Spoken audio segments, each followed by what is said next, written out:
자, 조금 보셨나요? 그 체크포인트 요거 구성 비율, 그러니까 총계 100분율이라고 했는데 이건 그냥 %거든요. 그래서 그냥 여러분들 보시면 될 것 같고 어려운 건 아닙니다.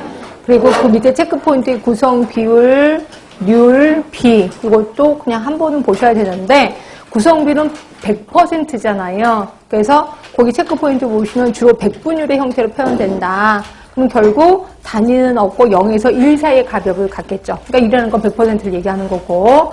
그리고 유병률이 여기에 속한 경우도 많아요. 그러니까 유병률은 아까 우리가 비율에 속한다 그랬잖아요. 근데 어떤 학자들은 유병률은 이건 100%에 속해 구성비율이라고 주장하는 학자들도 있습니다. 그러니까 여러분들은 만약에 비율이냐 비냐라고 할 때 유병률은 당연히 비율에 속해요. 근데 만약에 세 개로 나눠 구성비율, 율, 비로 나눈다면 당연히 유병률은 구성비율에 속하는 100%에 속한다. 이렇게 해서 외워두시면 되고요. 자, 그런데 비해서 율입니다. 그러니까 율은 분모의 시간이라는 단위를 가지고 같은 0에서 무한대의 값은 0에서 무한대의 값을 지녀요. 그러니까 무한대입니다. 근데 율이, 비율이 마이너스 몇 퍼센트 이렇게 나오진 않아요. 그렇죠? 이렇게 해서 아시면 되고, 발생률, 발병률, 2차 발병률이 여기에 속하는 거고요. 자, 비는 조금 전에 배웠던 상대위험비, 교차비, 규정위험도 이런 것들이 여기에 속한다라고 보시면 되고요. 자, 그럼 이제 질병 관리로 들어가겠습니다. 자, 질병 관리 요거는 한 번도 문제 나온 적은 없는데 그래도 혹시 아셔야 될 것 같아서 일단 제가 얘기를 합니다. 처음부터 세균이라는 걸 몰랐을 거 아니에요. 그럼 예전에는 병은 도대체 왜 생기는 거야? 라고 생각을 하게 됐겠죠. 그래서 봤던 게 제일 처음이 정령설 시대입니다. 정령설. 자, 정령설 그 다음이 뭐예요? 정령설 다음이? 네?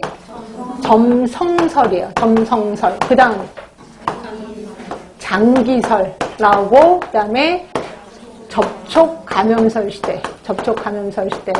그 다음이 세균학설 시대. 미생물학 시대. 그 다음에 탈미생물학 시대. 이렇게 흘러가게 돼요. 자, 정령설은 정령, 귀신이죠, 귀신. 그래서 내가 나쁜 짓을 많이 하면 나쁜 귀신이 내 몸에 들어와. 그래서 내가 아픈 거는 내가 지금 벌 받는 중이다라고 보는 겁니다. 이게 정령설. 그럼 내가 병 생긴 거를 남한테 자랑했을까요? 안 했을까요? 안 했죠. 숨겼겠죠. 그래서 대부분 병원에 가는 것보다 집안에서 대부분 관리를 했겠구나라고 보시면 되고요. 그리고 점성설 하면은 하늘의 별자리야. 하늘의 별자리하고 내 병과 관련이 있대요. 그래서 우리 집에 굉장히 많이 오랫동안 아픈 분이 계시는데 점성술사한테 가는 거죠. 우리 할머니가 돌아가실까요? 근데 그때 별똥별이 뚝 떨어져. 돌아가실 것 같습니다. 그럼 또 희한하게 돌아가십니다. 이거를 우리는 점성설 시대라고 하는 거고요. 이건 지금도 쓰고 있습니다. 여러분들 저는 처녀자리예요. 천징자리예요. 이렇게 얘기를 하잖아요. 그게 일종의 점성설에서 나왔다라고 보시면 돼요. 그래서 이제 장기설, 우리 장기설 변호인데 누구죠?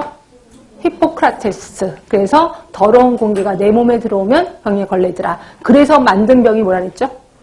말라리아라는 병도 있다라고 얘기했었습니다. 그리고 접촉 감염설 시대 하면은 환자와 접촉한 사람이 병에 걸리는 거죠. 환자 접촉을 하면 병에 걸려. 그래서 그때 당시에 메독이 그랬습니다. 혹시 옛날 그 서양 영화를 보시면 마녀라고 들어보셨을 거예요. 그 마녀들이 메독을 갖고 있던 사람이라며. 그래서 그 마녀랑 성관계를 하면 다 메독이 걸리는 거야. 그래서 이제 마녀가 되는 거죠. 그래서 그때 당시에는 마녀를 잡아서 막 족치는 거죠. 말 그대로 너 누구랑 성관계했어. 그래서 다 불잖아요. 그럼 그 사람을 다 잡아다가 화형에 처했다라고 보시면 됩니다. 하여튼 이게 접촉감염설 시대고 드디어 균이 발견됐어요. 그래서 세균학설 시대고 지금은 균이 없어도 병이 생기더라. 그래서 탈미생물학 시대라고 보시면 돼. 그래서 이제 단계를 거치는구나. 그래서 넘어가실 거고요. 자, 그 다음에 감염성 질환. 그래서 이거는 그냥 낱말 뜻풀인데요. 거기 218쪽 밑으로 내려가시면 돼. 현성 감염이 있고 또 하나가 불연성 감염이 있습니다. 그러니까 현성 감염 하면은 증상이 있는 사람, 증상이 있는 거. 근데 불연성이면 증상이 없는 것이라고 보시면 될 것 같고요. 요것도 한번 전체적으로 정리를 좀 합시다. 자, 일단 우리는 환자가 있고요. 환자가 있고 또 하나 보균자가 있습니다. 좀 정리하겠습니다. 환자하면 아까 만 대로 현성 감염자가 있고 또 하나 불연성 환자가 있어요.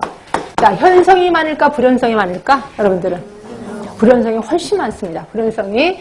자, 그런데 불연성이면 증상이 거의 없는 거예요. 아예 없는 건 아니고 거의 없다고 보시면 돼. 근데 내가 증상이 없는 것처럼 느껴요. 그냥 약간 피곤하긴 한데 그렇다고 내가 아픈 건 아닌 것 같아 라고 느끼는 게 불연성이라고 보시면 되고요. 이러다 보니까 생활 환경 반경이 넓어요. 여기도 가고 저기도 가고. 결국 균은 뿌리면서 돌아다니는 게 불연성. 그래서 우리 역학으로 볼 때는 현성보다는 불연성을 조금 더 중요시 여깁니다. 우리 주 대상이라고 보시면 되고요. 자, 그런데 비해서 보균자는 균을 갖고 있는 사람이야. 그럼 여러분들은 환자하고 보균자의 차이점을 모르겠어요 라고 하는데 환자는 그 균이 들어와서 내 몸에 어떤 영향을 미쳐. 그래서 내 몸의 검사 결과 보면 그 검사 수치가 달라요. WBC 수치가 올라간다거나 이러거든요. 근데 보균자는 그냥 내 몸에 살고 있는 거야. 얘가 아직 내 몸을 어떻게 건드리지 못했어. 그냥 살고만 있는 거예요. 우리 보균자라고 얘기하는 거고요. 그래서 보균자는 절대 증상이 없습니다. 본인도 증상이 절대. 내가 내 몸에 균이 나온다고? 나 모르는데? 이런 경우가 많아요. 그런데 이 보균자는 크게 다시 넷으로 나뉘어요. 하나가 회복기 보균자, 또 하나가 잠복기 보균자. 자, 처음 오신 분들은 보균자가 어디 있을 겁니다. 뒤쪽에 가시면 있을 거예요. 221쪽에, 222쪽에 가시면 있을 거예요. 222쪽에 좀 보시면 돼요. 자, 잠복기 보균자가 있고 또 하나가 만성 보균자가 있고 또 하나가 건강 보균자가 있어요. 어떤 학자들은요, 만성 보균자하고 건강 보균자를 똑같이 취급하긴 해요. 근데 저는 설명 삼아 이걸 좀 더 나누겠습니다. 회복기 보균자는 뭐냐면요, 내가 병에 걸렸어. 질병에 걸렸거든요. 그리고 다 났어. 회복이야. 회복이 됐는데도 불구하고 균이 나오는데 이걸 우리 회복기 보균자라고 하는 거예요. 대부분 소화기계 감염병이 그렇습니다. 자, 소화기계 감염병은 특히 대표적인 게 장티푸스거든요. 내가 장티푸스 치료 다 했거든? 근데 내 몸에서 균이 나온대. 이걸 우린 회복기 보균자라고 하는 거고요. 자, 잠복기 보균자는 잠복 기간 동안에 균을 뿌리고 다니는 거야. 자, 잠복 기간 동안에 균을 뿌리고 나오고 그 다음에 질병이 생기는 거죠. 대부분 어디가 그러냐면 호흡기계가 그렇습니다. 자, 예를 들어서 내가 감기에 걸렸어요. 감기의 잠복 기간이 한 이틀, 3일인 건 아시죠? 결국 나는 이틀 전, 3일 전 계속 균을 뿌리고 돌아다니는 겁니다. 하여튼 이거를 우리 잠복기 보균자라고 하는 거고요. 회복기든 잠복기든 한 번쯤은 아프단 말이에요. 그런데 비해서 건강 보균자는 처음부터 끝까지 하나도 안 아픈 거야. 근데 내 몸에 균은 나온대. 그러니까 대부분 건강 보균자는 발견하기 힘들겠구나라고 느끼시면 되고요. 그래서 대부분 건강 보균자는 만성까지 갑니다. 그럼 만성 보균자는 뭔데요? 3개월 이상 균을 보유하고 있는 경우를 우리 만성이라고 표현하는 거죠. 그래서 대부분 건강 보균자는 3개월 이상 보유하고 있더라고요. 그래서 이거를 두 개를 똑같다라고 취급하기도 하는데 제가 설명서 이렇게 좀 나눠서 한 겁니다. 그래서 보시면 환자 현성, 불연성 중에 불연성이 되게 중요해요. 그런데 이거보다 더 중요한 건 보균자가 더 중요하다라고 보시면 돼요. 왜냐면 본인은 건강하기 때문에 균을 뿌리고 다닌다라고 보시면 되고요. 그래서 요거 정리했습니다. 자, 다시 앞으로 가셔서 조금만 볼게요.